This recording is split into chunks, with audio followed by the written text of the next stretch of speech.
Al derecho y al revés. Las dos caras de la realidad. El yin y el yang de los temas actuales.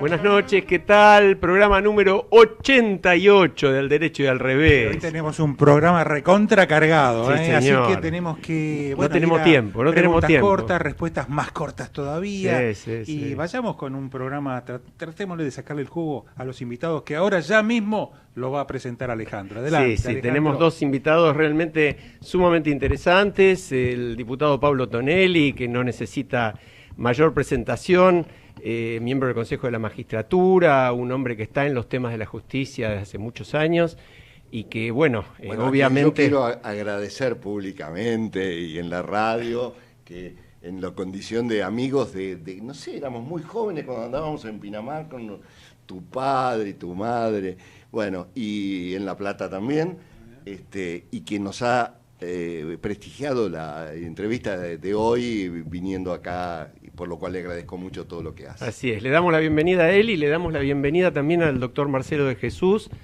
un abogado que está radicado, argentino, que está radicado hace un tiempo en Estados Unidos, en Baltimore en concreto, y que representa allí, él presidió Fores, una de las entidades más prestigiosas, de las ONG más prestigiosas en la Argentina, y representa al sector de ONGs ante el Banco Mundial y el Fondo Monetario Internacional. Marcelo, muchas ¿cómo gracias te va? por la invitación. Ahora, yo abriendo el tema, si a ustedes no les parece mal, abriendo el programa, hay dos temas cruciales del día de hoy que hubieran justificado de alguna forma por sí solos un programa más largo que el nuestro.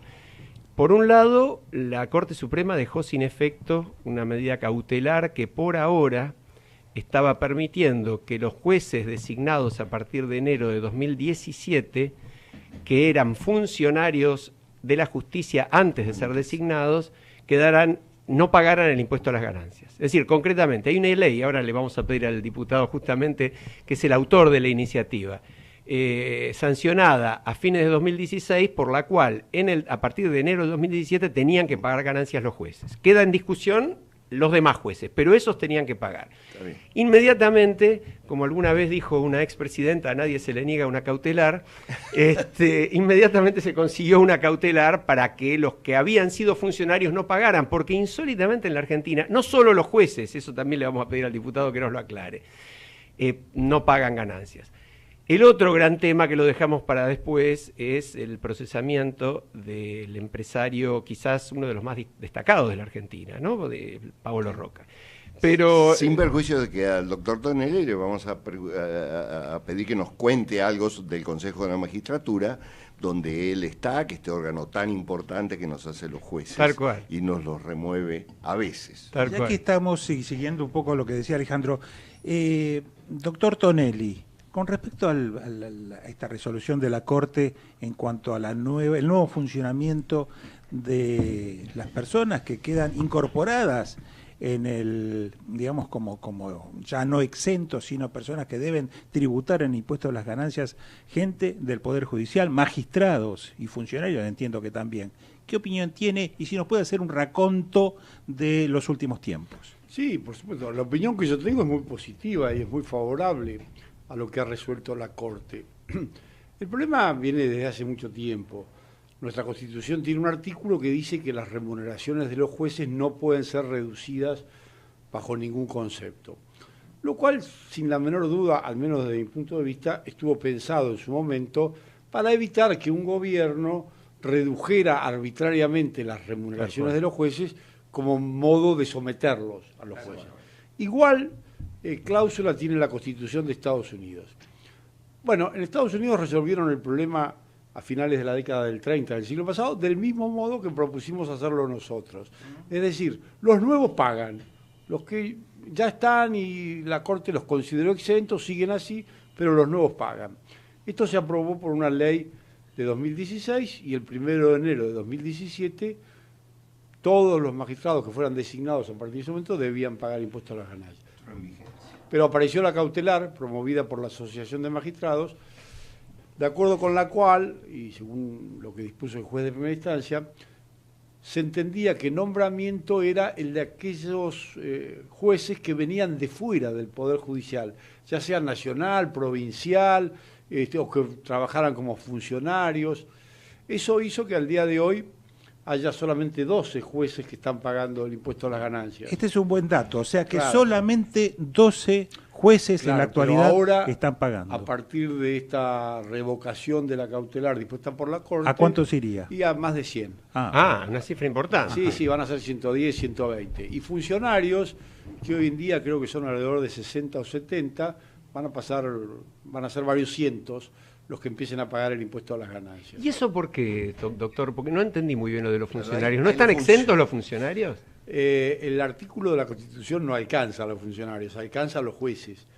Pero hace muchos años, cuando la Corte Suprema dictó una acordada diciendo que los magistrados no estaban alcanzados por el impuesto a las ganancias y que no debían pagarlo, incluyó a los funcionarios, supongo que por un espíritu de cuerpo para hacerse los gauchitos.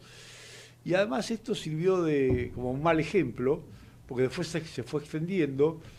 Entonces en los poderes judiciales provinciales nadie paga el impuesto a las ganancias, los tribunales de cuentas, los integrantes de los tribunales de cuentas no pagan el impuesto a las ganancias, de los tribunales fiscales, de algunas fiscalías de Estado. Bueno, Pablo, Ahora, ¿y hay los mayor- legisladores? Los los legisladores legisladores pagamos, pero sí, Los senadores también. no me hagan acordar porque pienso en lo que me descuentan todos los meses y me da dolor de cabeza. Ahora, una pregunta. El presidente de la Corte dijo recientemente que incluso los jueces ya en su actuación desde hace años como jueces, como fiscales también, entiendo, podrían llegar, a él le parecía lógico que paguen impuestos a las ganancias en la medida que se le incremente sus remuneraciones, de modo tal que deduciendo el impuesto a las ganancias Ganen lo aproximado a la mismo. tasa, terminen ganando lo mismo para que no se produzca este problema constitucional de la... que no se le toque la remuneración. Eso se parece a lo que cuando jugábamos en el barrio decíamos una engaña pichanga. Yo también no tendría ningún inconveniente en pagar no el 35% como pago ahora, sino el 100% de ganancias en la medida que me aumenten Bueno, ahí la estamos remuneración en desacuerdo. en ese mismo Ahí porcentaje. tengo que decir que yo no comparto ese criterio, pero bueno, es respetable. No es yo creo que esto mantiene un poco las dos, digamos, situaciones, la de que tributen o comiencen a tributar el impuesto por un lado, y por otro lado no se le disminuya su retribución neta afectándolos en su patrimonio, que es un poco lo que establece la Bueno, es que Constitución. de acuerdo con la ley, quienes estaban exentos y ya estaban designados al 31 de diciembre de 2016 siguen sin pagar. Solo pagan los nuevos, los que ingresan, Claro. que lo hacen sabiendo y a conciencia de que a ellos les toca pagar. Y si no quieren pagar, no asumen y siguen en la actividad privada o en lo que Ahora, sea. El doctor Jesús quería hacer un comentario sobre esto. Sí, en Forest nosotros estábamos de acuerdo con que los jueces paguen ganancias. Lo que en su momento pensamos era hacer lo que se llama un grossing up, que es aumento en la medida que proporcionalmente el impacto a las ganancias lo vuelva a llevar a la remuneración que tenía. Sí, lo que... Esa es una de las ideas que discutimos. El sistema norteamericano, la Constitución dice lo mismo y ellos aplican un sistema digamos, transaccional, que es el que está en vigencia en la Argentina en este momento, en el cual los nuevos pagan. Lo que no estábamos de acuerdo es que la exención para el resto. Lo que establece la Constitución es para los jueces, pero no lo establece para los empleados y funcionarios del Poder Judicial. Y esto no es porque tengamos algún tipo de encono, sino que es cumplir con la ley, no agregar una cosa que la Constitución por lo menos no dice. Yo te quiero agregar algo. Lo escuchaba Pablo que decía hoy que en la provincia de Buenos Aires, tema que yo no sabía, hay funcionarios que son del Poder Ejecutivo o estos funcionarios que son un poco entre Ministerio magistrados, Público. el Ministerio Público, por ejemplo, que no es ministerio, porque la Fiscalía de Estado no es, en definitiva, la Fiscalía, no acusa. La Fiscalía es el estudio jurídico de la provincia de Buenos Aires. Muy importante, un organismo Pero Alberto increíble. va mucho más Pero, allá. sin embargo, decía Pablo que ellos no pagaban. Va mucho más allá, yo por eso... Tampoco, el asesor general de gobierno tampoco. No, el asesor no sé si no paga. Ajá. Los que seguro no pagan son los del Tribunal Fiscal y del Tribunal de Cuentas. Ah. Pero el asesor de gobierno me parece que sí que Porque paga. yo tengo la impresión de que el fiscal de Estado, yo he sido fiscal adjunto, en su momento a mí me descontaban ganancias. Pero bueno, está bien, no éramos. Ahora, yo le iba a hacer una pregunta, porque a mí me consta que, por ejemplo, el personal de la Defensoría de la Ciudad no paga ganancias. Me consta. Claro, entonces, no puede ser. No obviamente tiene el mismo fundamento constitucional que no lo paguen los empleados del Ministerio de Agricultura, porque no, es decir, no tiene ninguno. ¿Cuál es el planteo que se hace? Porque usted en el Consejo de la Magistratura obviamente lidia con estos temas y con los planteos también del sindicato. ¿Cuál es el fundamento? Bueno, hoy en día el sindicato judicial no discute el fundamento, el origen, la historia. El sindicato lo que dice, a mí no me cobren ganancias porque yo no pago, y si me cobran ganancias me reducen el sueldo. Y por lo tanto se niegan a pagar ganancias. Sí, Bueno, habrá que... Aplican el enganche. Habrá que... Bueno, lo de enganche es otro disparate del cual algún día podemos hablar. De modo que habrá que negociar con el sindicato y encontrar una solución que sea gradual. Por ejemplo, lo que pasó en Estados Unidos es que se le empezó a cobrar a los nuevos, pero en la década del 30 del siglo pasado. Hoy en día todos los jueces de Estados Unidos, absolutamente todos, pagan. Hace 20 años terminó esto con un magistrado que pasaba a los 90 y era el último que no pagaba el impuesto a la ganancia. Ya no queda ninguno. Diputado, sí, que usted quería decir. Sí, no es para disculpar, ¿no? Pero es para tratar de comprender el contexto en el que vive la Argentina, porque también nosotros hemos dialogado con la Asociación de Magistrados. En Argentina tuvimos dos temas. Uno es la inflación, que en su momento los jueces hicieron un juicio porque la inflación les estaba comiendo el sueldo y hubo un fallo hecho con jueces que dijo que tenían que reajustarlos. El segundo es el contexto institucional. Y el contexto institucional de Argentina es bastante delicado en materia de independencia judicial.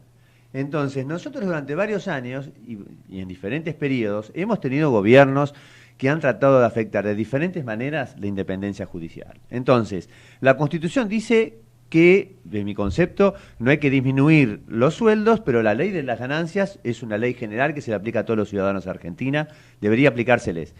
Lo que pasa es que en el futuro podría haber una manipulación en la cual, a través de la ley de ganancias, diga los magistrados van a pagar un porcentaje, los hombres de negocios otro porcentaje, y así empezamos, porque en Argentina es un país impredecible. Entonces, estamos ahora con un nuevo gobierno que está tratando de enderezar las cosas y ajustarse a la ley. Pero dentro de 10 minutos podemos tener a Nicolás Maduro, que está haciendo cualquier otra cosa, y entonces entiendo la prevención de los jueces. Entonces creo que hay que trabajar en conjunto con ellos, que ellos comprendan lo que es la aplicación del derecho, pero también tenemos que comprender que en la Argentina no es un país inocente a la hora de manipular, en este caso, la independencia judicial. ¿Me dejás que le haga un comentario a los dos? Nosotros hacemos semanalmente una encuesta. Y la encuesta de esta semana, a propósito de la visita de ustedes, planteaba libremente, y esto fue en las redes sociales, quién es el responsable del mal funcionamiento de la justicia. Una cosa bastante directa, digamos, para el público en general. Y resultó lo siguiente: el 10% de la gente dijo el gobierno. El 56% de la gente respondió los jueces son los responsables. Y el 34% de la gente la culpa al doctor Tonelli. le echó la culpa al Consejo de la Magistratura. Bueno, doctor, defiéndase, por favor. Es evidente que todos tenemos una cuota de responsabilidad en el mal funcionamiento de la justicia. También el Congreso tiene una cuota de responsabilidad, porque no hay que perder de vista que el Congreso es el que dicta las leyes que después aplican los jueces y entre otras cosas, dicta las leyes procesales por las cuales se desarrollan los juicios.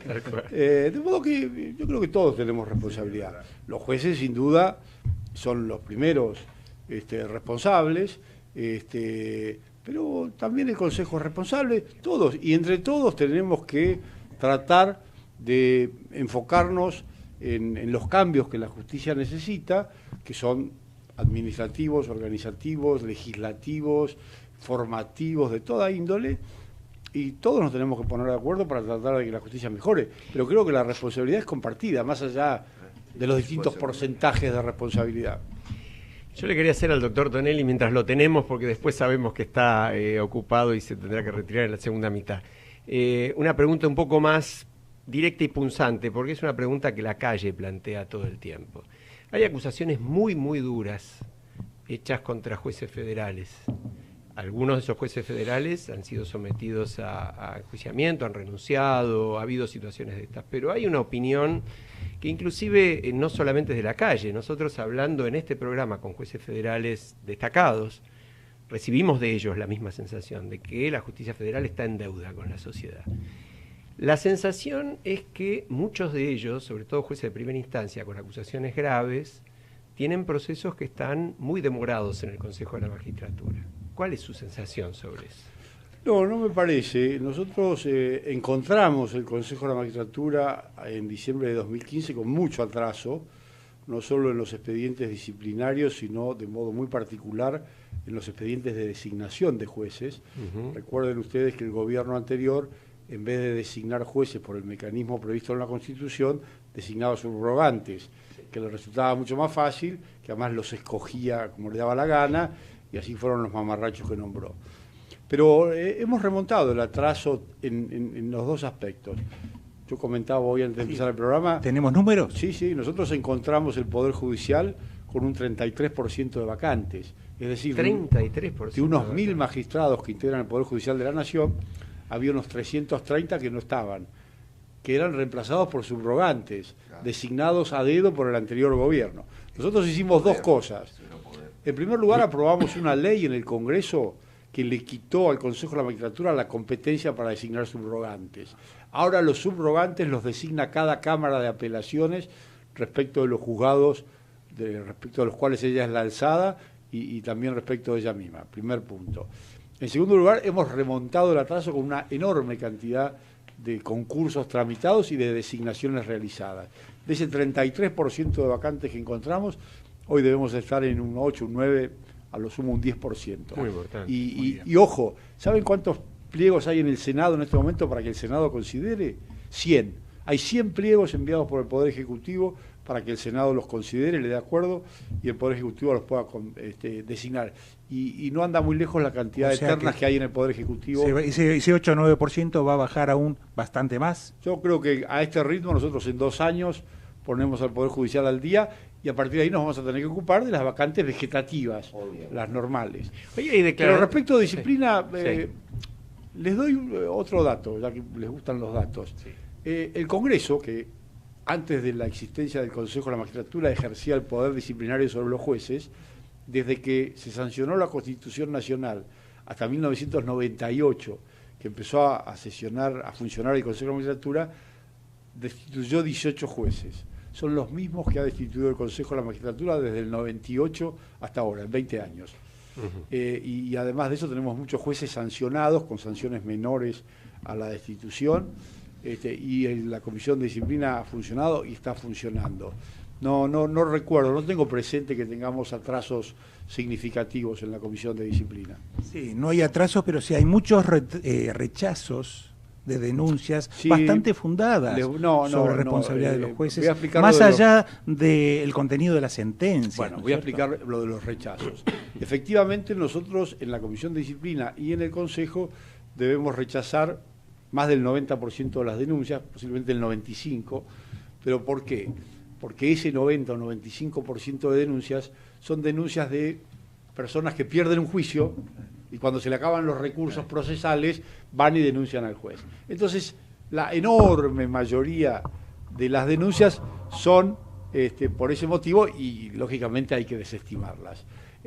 Hay pocas denuncias que realmente justifiquen una investigación, y en esos casos las investigaciones las hacemos. Me permito decirle un poco, digamos, en contra de lo que usted acaba de comentar, que no siempre es un poco, claro, un poco al revés también, pero que no siempre es así. Yo conozco de ONGs, de la cual tengo algún tipo de vínculo, formo parte, que ha hecho 2 denuncias con elementos probatorios concretos, con datos concretos, y que sin analizarlas, fueron rechazadas así porque sí, incluso proveniendo de una ONG y de personas también acreditadas en el medio, ¿no? Me llama la atención, pero puede ser, no lo puedo negar. Sí, a mí hay un dato que me parece sumamente interesante, porque yo creo que tenemos una tendencia en la Argentina, sobre todo por un alto nivel de frustración de la sociedad, a rápidamente culpabilizar y encontrar todo lo negativo y encontrar con bastante dificultad lo bueno cuando lo encontramos en serio.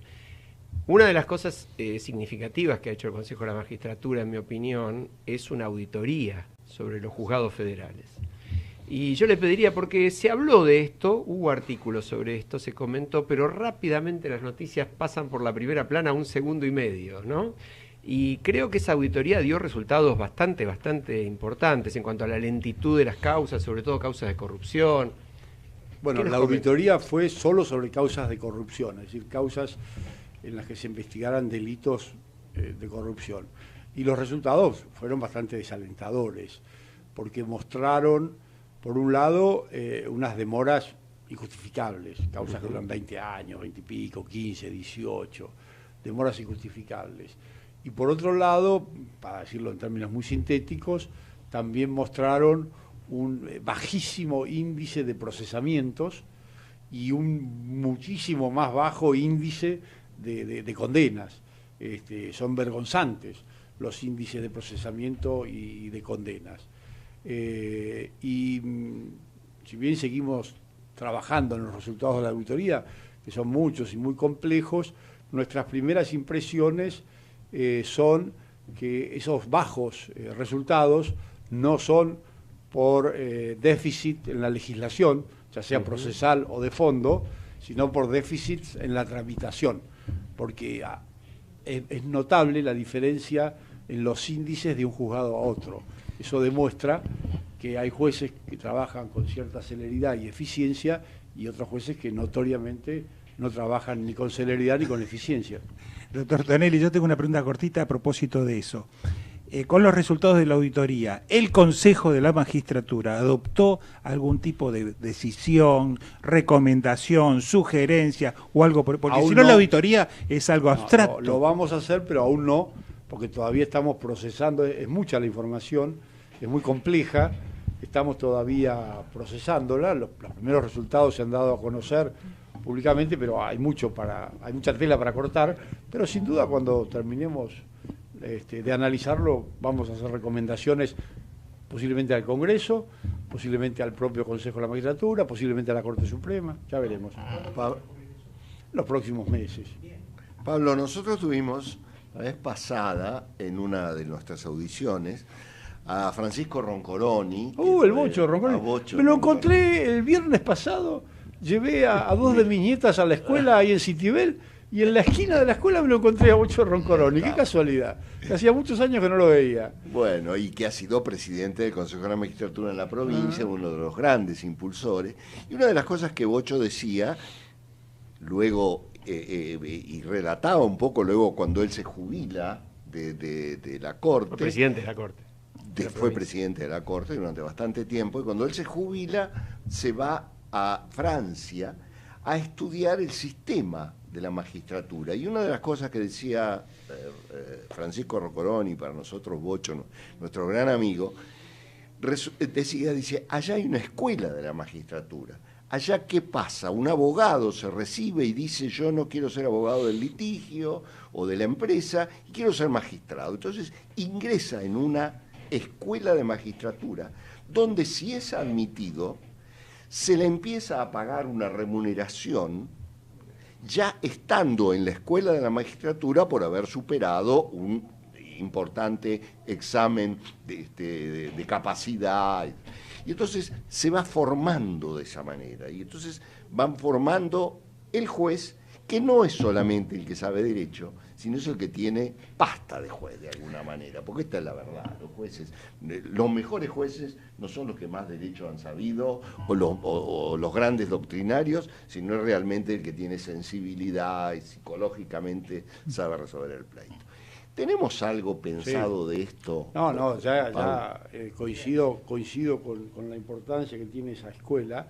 Existe una escuela judicial que depende del Consejo de la Magistratura, que la dirige otro platense, hoy que somos tantos los platenses, el doctor Sergio Palacio. Sí. Él dirige la Escuela Judicial. Los cursos de la Escuela Judicial son realmente buenos, los aprovechan los alumnos, sin perjuicio de lo cual tenemos la intención de incrementar la cantidad de cursos, incrementar las materias y sobre todo abrirlos hacia el interior del país, donde la Escuela Judicial tiene algunas subsedes, pero que por ahora nos parecen pocas y con poca actividad. Claro. Pero le damos mucha importancia a la Escuela Judicial. Sería muy bueno también para el personal, para el oficial primero. Bueno, pues sí, por ahora la Escuela Judicial es para candidatos a jueces. Inclusive la Escuela Judicial lo que tiene hoy en día es que asigna un determinado puntaje a los candidatos a jueces que se suma al puntaje de sus antecedentes, lo cual hace que en general quienes tienen la vocación y la pretensión de algún día concursar para jueces concurran a la Escuela Judicial. Pero sería interesante que los propios jueces actualicen sus conocimientos y concurran, ¿no? Con cierto grado de obligatoriedad, entre comillas. Sí, porque, entre comillas y no entre comillas. Sí, digamos, sí, saquémosle las comillas y pongamos la obligatoriedad. Marcelo, vos querías decir algo también. Bueno, varias cosas, pero chiquititas sobre lo que hemos hablado. Primero con respecto a la responsabilidad que la sociedad le asigna a la justicia. Creo que tenemos que poner entre los responsables también a los mismos abogados. Los jueces no son los únicos que llevan adelante el tema de la justicia. Y ahí podemos compartir también algunas, digamos, ventajas en el manejo de la justicia, pero en el desmanejo, en la lentitud, en las cuestiones improcedentes, también los abogados somos responsables. Y creo que el origen de todo esto está en lo que podemos llamar la fábrica de los abogados, que son nuestras facultades de derecho. Porque los jueces y los abogados venimos del mismo lugar. Y mientras sigamos enseñando relativamente, no diría mal, sino desconceptualmente, cuál es la función de los abogados. Y lo que quiero decir es, en la facultad enseñamos a los abogados a litigar. Y el buen abogado es el que gana los litigios. Y este es el concepto que tenemos que sacar de la cabeza. Los abogados y los jueces son los que resuelven los problemas. Y ahí vamos al tema de la eficiencia, donde los jueces son juzgados por la cantidad de sentencias que dictan, cuando en realidad deberían ser las estadísticas por la cantidad de conflictos que solucionan. Entonces, esto es un paradigma muy distinto. Nosotros lo hemos discutido, en mi caso, con USAID, cuando estuve haciendo consultorías en el exterior, que este tema de tener estadísticas por sentencia no es el mejor. Este es el sistema que a lo mejor están acostumbrados los jueces, es el sistema más amigable para medir, pero no es el mejor para medir, es el que resuelve el conflicto. Igual, Marcelo, perdóname, en el caso de la auditoría sobre causa de corrupción, no era solamente la cantidad, sino las etapas de proceso y el tiempo que duraba cada etapa, bueno, ¿no? Me da la impresión de que estaba concentrado Hay dos jueces que están denunciados por las demoras en esos expedientes. A un juez se lo denunció por unos 28 expedientes y a otro por algo menos, y estamos investigando expediente por expediente en esa denuncia concreta, a ver si hay efectivamente demoras injustificadas que ameriten alguna investigación mayor. Yo no quería terminar esta primera parte del programa sin pedirle la opinión al doctor Tonelli, porque sabemos que se nos está yendo, sobre el conflicto que trajo aparejado la última designación de miembros del Consejo de la Magistratura, en donde Cambiemos perdió uno de sus representantes. Y bueno, más allá de la cuestión política o con la cuestión política incorporada, ¿cuál es su impresión al respecto? ¿Qué le parece lo que ha ocurrido? ¿Qué opinión tiene? ¿Y qué nos puede decir? Mire, más allá del enojo de los amigos radicales, que yo comparto no en el enojo en sí mismo, pero sí en la frustración o en la desazón de haber perdido un miembro del Consejo, sobre todo que era Mario Negri, con quien yo venía siendo compañero en el Consejo y con quien me llevo fenomenalmente bien.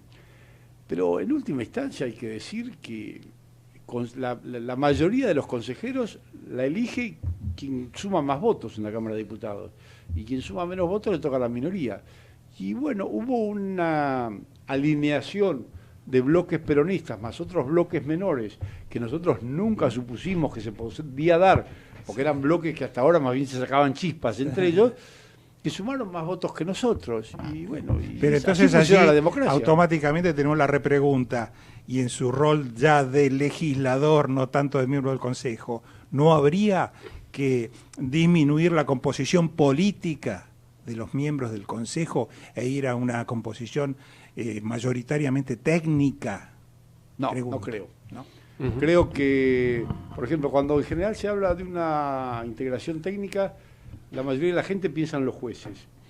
Y yo creo que el caso de los abogados es distinto. En el caso de los jueces, darle a los jueces el gobierno del Consejo de la Magistratura sería un desatino fenomenal. Porque los jueces en general tienen una tendencia corporativa muy marcada, hacen todo lo posible para que no ingresen abogados. ¿Y a las ONGs?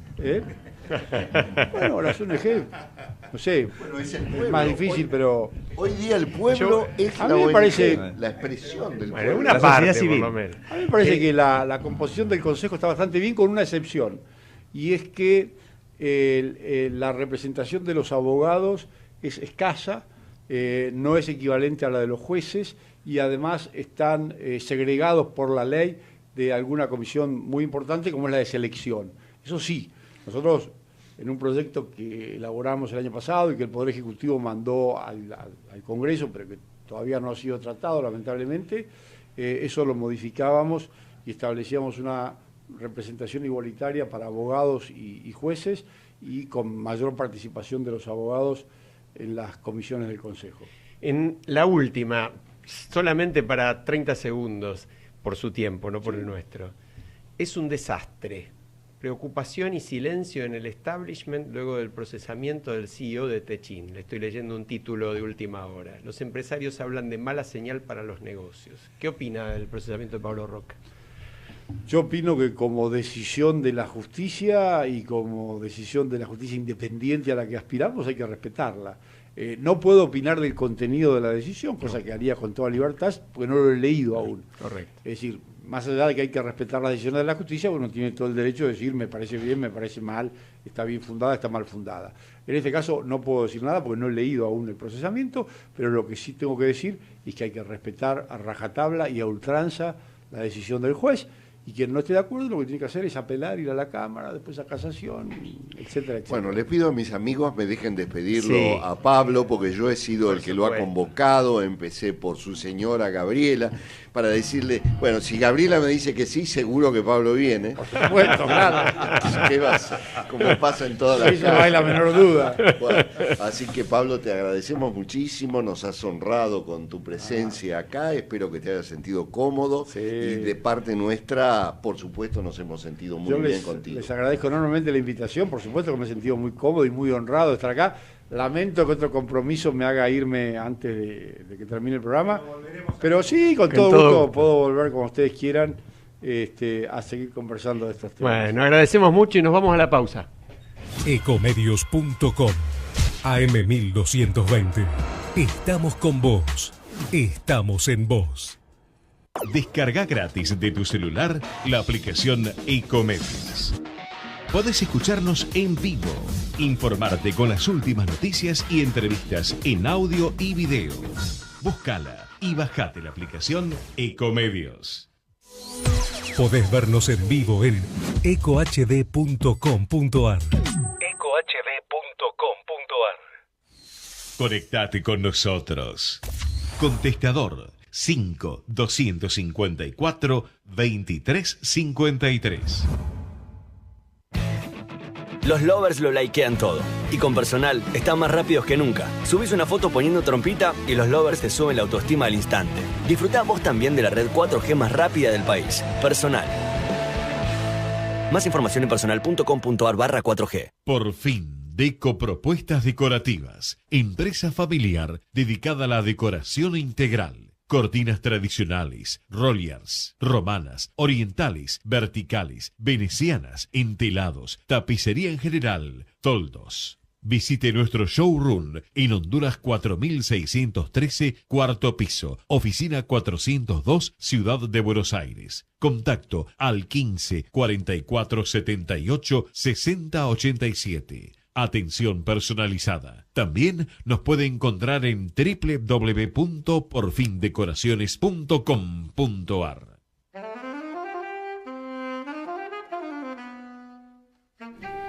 Bueno, estamos de vuelta. Seguimos, retomamos. programa realmente intenso. Y bueno, y ahora tenemos un poco más de tiempo y de espacio para charlar con Marcelo de Jesús, que lo dijimos al principio.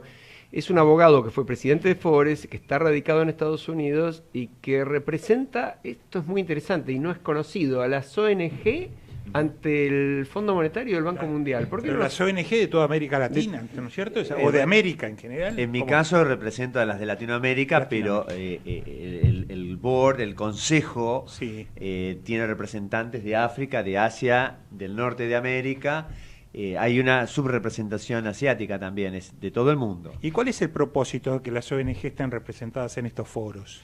Es una cuestión, digamos, de política institucional, tanto del Fondo como del Banco Mundial, de acercarse a la sociedad civil, Ajá. para pulsar de otra manera lo que pide la sociedad o se escucha. Pero ¿no? esto tiene que ver con cierto apoyo a estas ONGs para que desarrollen sus actividades. Apoyo, me refiero económico, tratándose del Fondo, del Banco Mundial. No directamente. El fondo, por principio, como regla general, con algunas excepciones, no da préstamos a las ONGs. Exacto.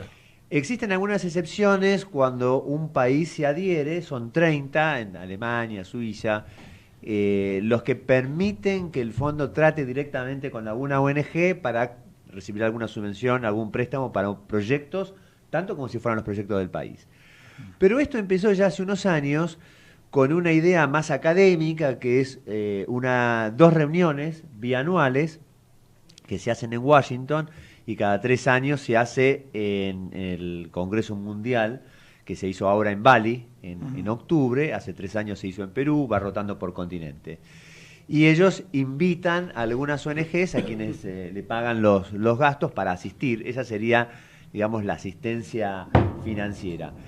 Pero luego de eso se han hecho otro tipo de acercamientos. Por ejemplo, el fondo, con respecto al préstamo de Argentina, convocó, y me tocó a mí hacer los contactos con varias ONGs, para participar en una conferencia telefónica con el equipo negociador del Fondo Monetario, donde se le plantearon distintas cuestiones, como por ejemplo, cuál es el gasto social, cómo va a impactar, el tema de la víctima, por ejemplo, si estaba resguardado en alguna parte de este préstamo, que es un préstamo en realidad muy acotado. Ahí nos vamos dando cuenta un poco el objetivo que tenía el fondo y que se le dio al gobierno, donde el gasto social, el 30%, era un gasto duro que no se iba a reducir.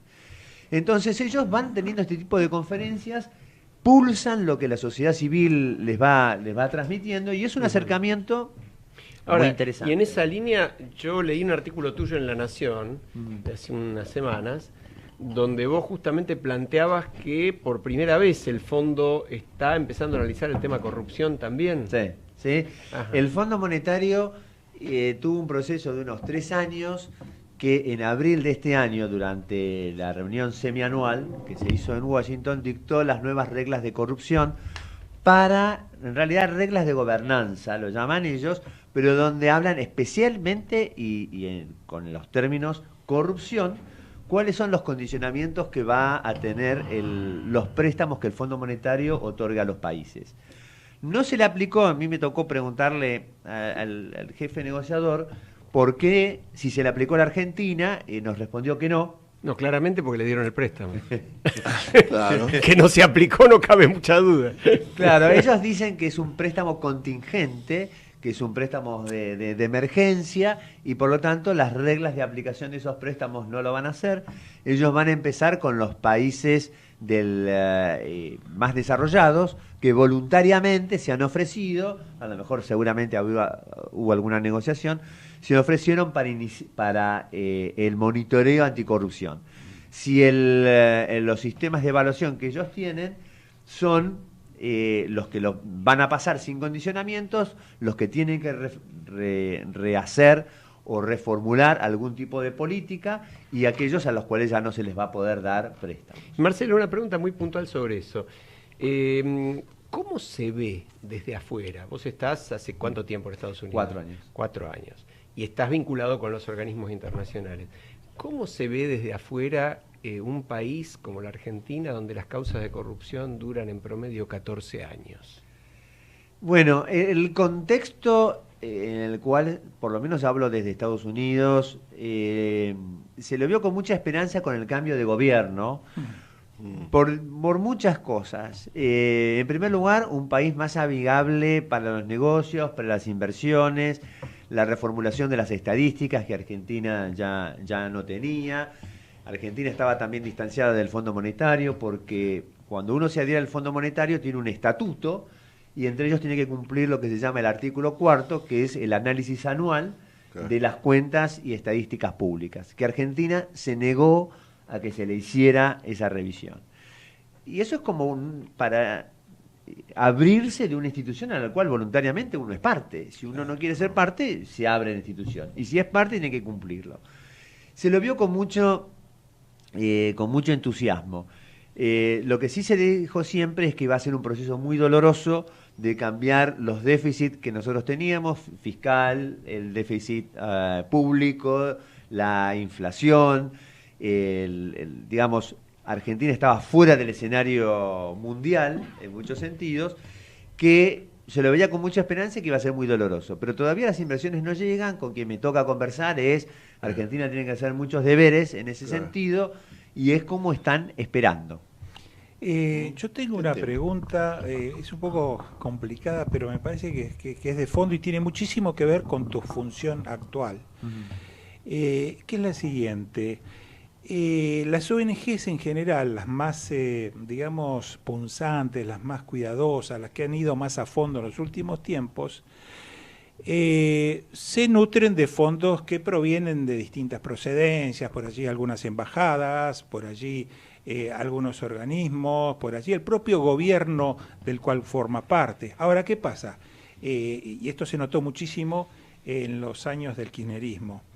Aquellas ONG que no estaban del lado ni eran simpáticas al gobierno, por supuesto que no solo no recibieron recursos de ninguna índole, sino que además el propio gobierno, me refiero a los gobiernos anteriores, hacía lobby ante distintos organismos, sugiriendo que no se le entreguen fondos porque justamente las quería sacar de circulación.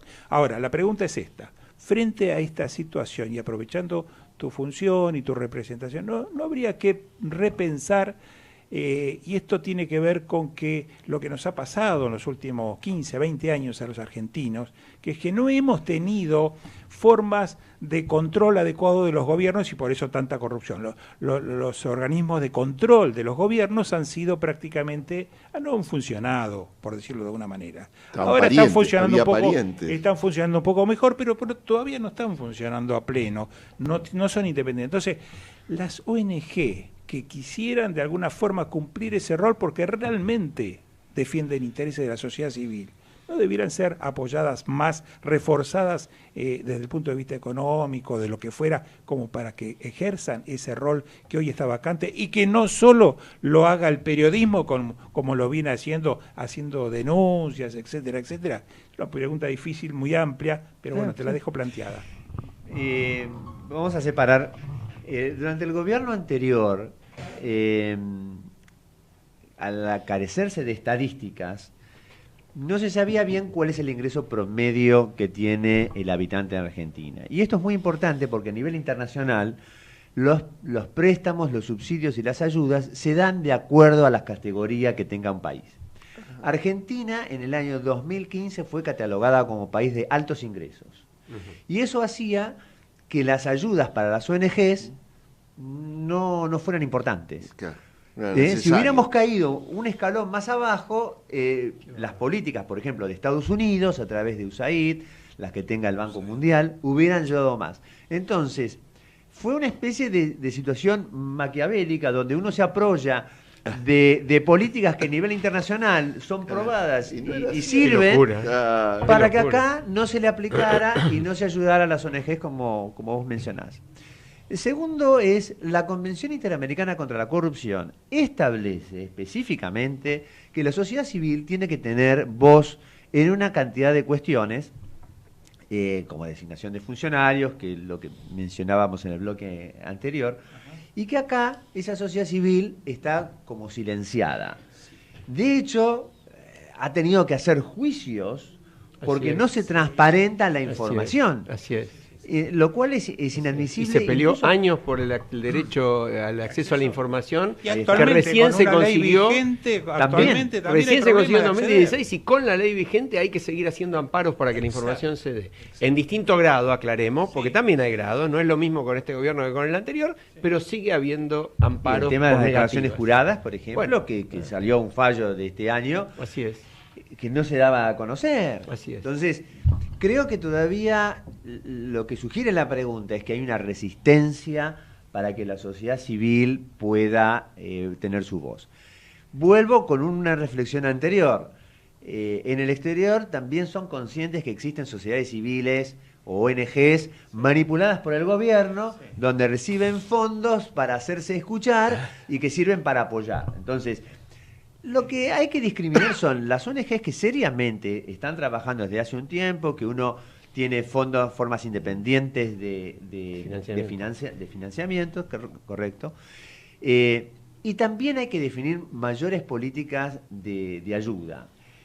A mí me ha tocado discutir que, si bien Argentina no es un país de muy bajos ingresos, como uno puede comparar con algunos países del continente o de África o Asia, el nivel institucional también es importante que sea una fuente de control, porque si no podemos caer en lo que sucede con Venezuela, que Venezuela es un país que ha ido subdesarrollándose.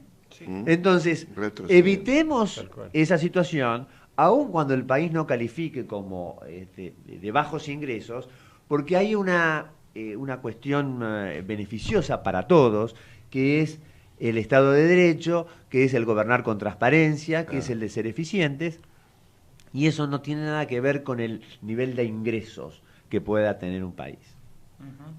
Muy interesante, ¿no? Sí, pero sigo con la sí. preocupación porque es un cuento, un círculo vicioso, digamos. Aquellas ONGs que se animan a salir y a decir, bueno, continúan sin el apoyo y cada vez algunas de ellas, y ahí podemos hasta mencionarlas con nombre y apellido, ¿no?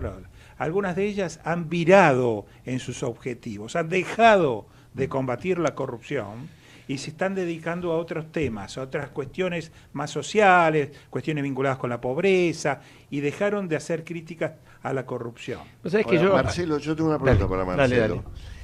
¿Hay algún organismo internacional, sí, nacional no lo hay, internacional, que nos pueda calificar las ONG como, mire, esta es en serio, esta no está, es de verdad, claro, no es de mentira, no le está armada por el gobierno, no está armada por un partido político en especial para tener...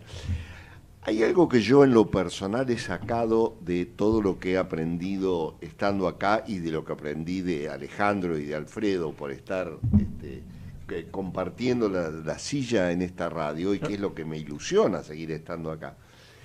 Es qué importante que es cuando el pueblo se expresa, y que la tecnología hoy nos da un arma importantísima como es la comunicación y la posibilidad de juntarse, porque hay muchas ONG donde ni se conocen los miembros, pero sí se van sumando voluntades y opiniones, y eso se va encauzando. Entonces, la pregunta concreta es esta: ¿hay internacionalmente algún organismo que las mire y les pueda decir, esta es en serio, o este realmente es un armadito, o es un sellito de goma, como decíamos antes, cuando había un partido, el partido no sé cuánto, que era solamente el sello de goma para cobrar algo?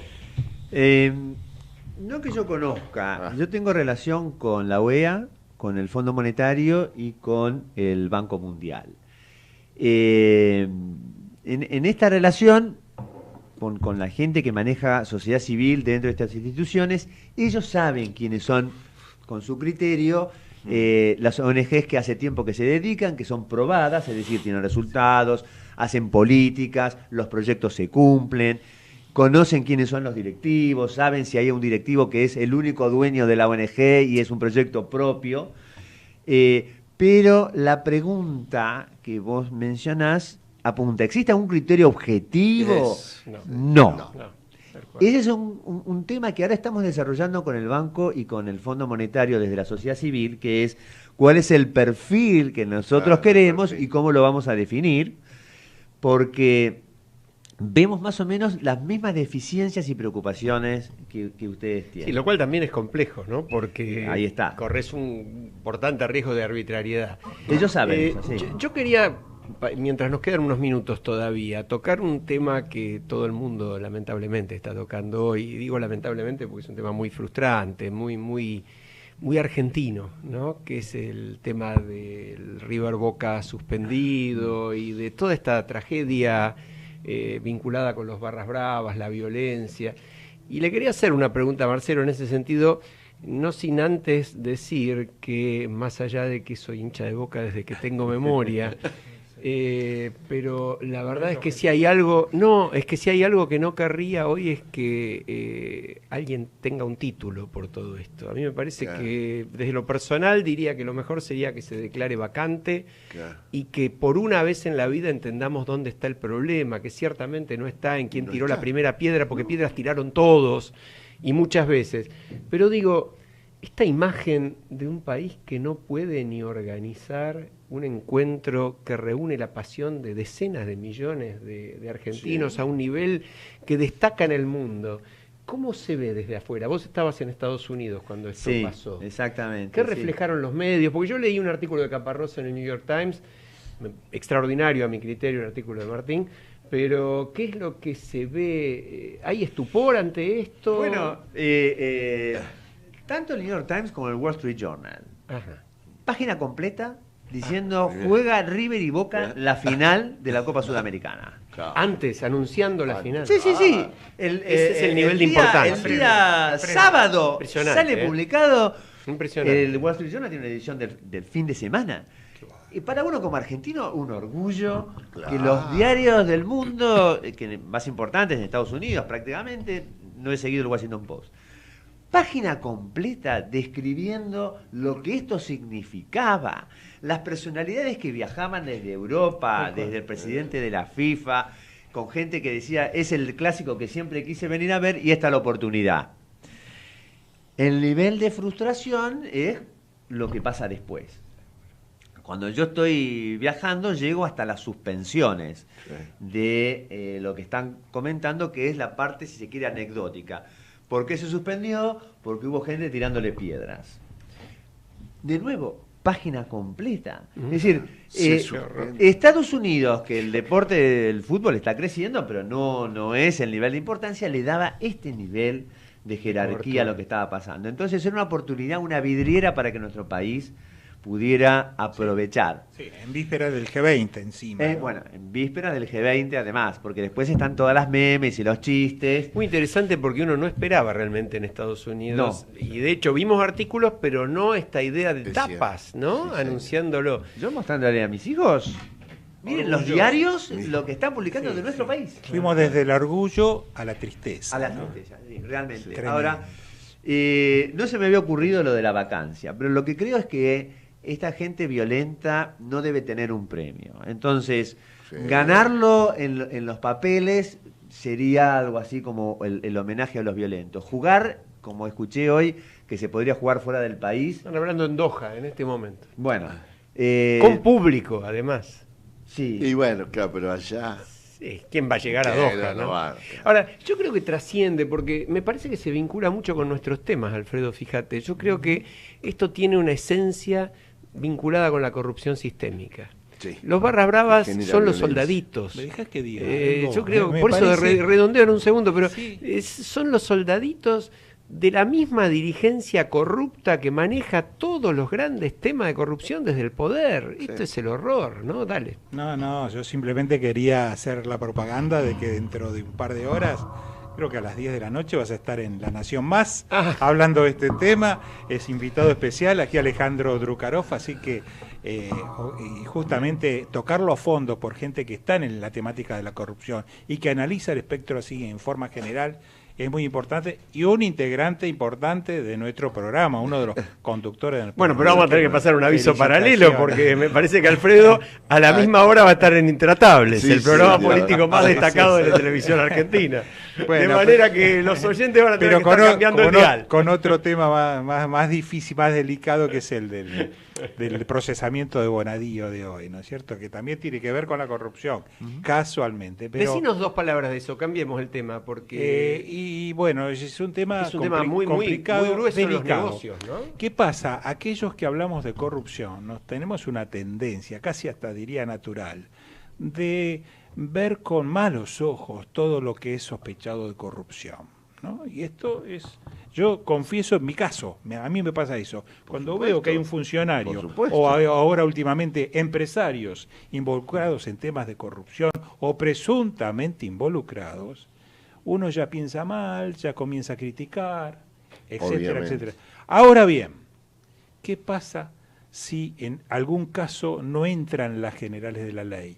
Por ejemplo, el caso puntual del Grupo Techín, si bien tiene malos antecedentes en países como Brasil, donde está teniendo problemas, en Italia, donde está teniendo problemas, la realidad es que en la Argentina, en los últimos 12 años del kirchnerismo, o en los 12 años del kirchnerismo, casi no realizó obra pública, hizo muy poquitas obras.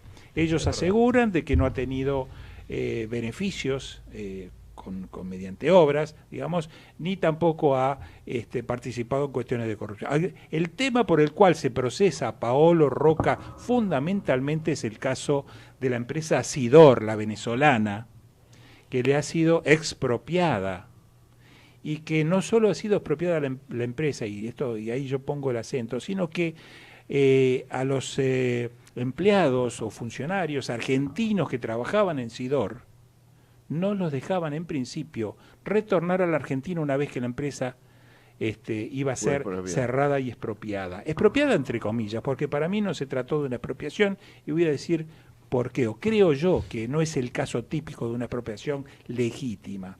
En este particular caso hubo cierta connivencia, por lo menos así está expuesto en el expediente judicial, entre el presidente argentino de aquel entonces, o fallecido, Néstor Kirchner, y el presidente venezolano de aquel entonces, también fallecido, Hugo Chávez.